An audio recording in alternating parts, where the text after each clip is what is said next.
An HOA tribunal. Not just a meeting, a full-on mock trial with a judge and a jury, and robes. AITAH for putting my HOA president on trial. It's with an actual jury, okay?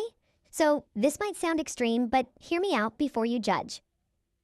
My neighborhood HOA is run by a woman named Karen. I know, low-hanging fruit, but her name is literally Karen, and she lives up to it. She once issued a formal warning to a neighbor for having too joyful Halloween decorations.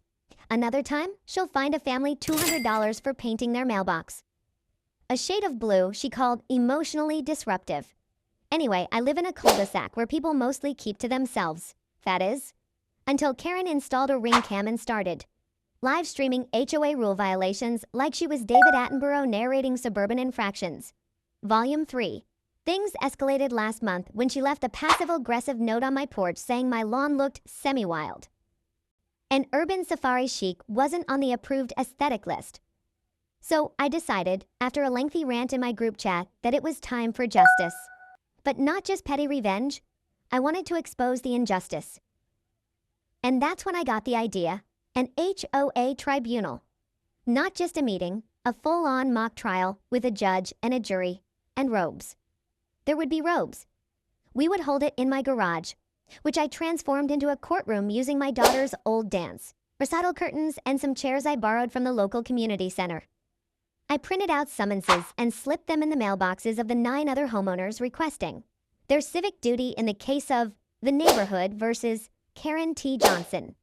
HOA president, the charges: excessive pettiness, abuse of decorative regulation, and HOA tyranny.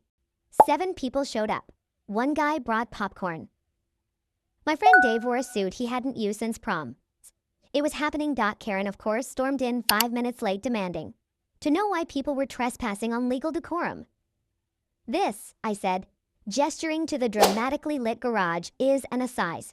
An old-fashioned public tribunal. She blinked. An assize.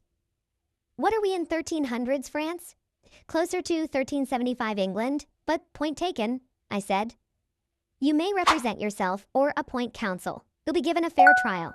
Karen laughed, then sat down in the defendant's chair, arms crossed. Fine, let's get this circus over with. And that's when I knew we were so back.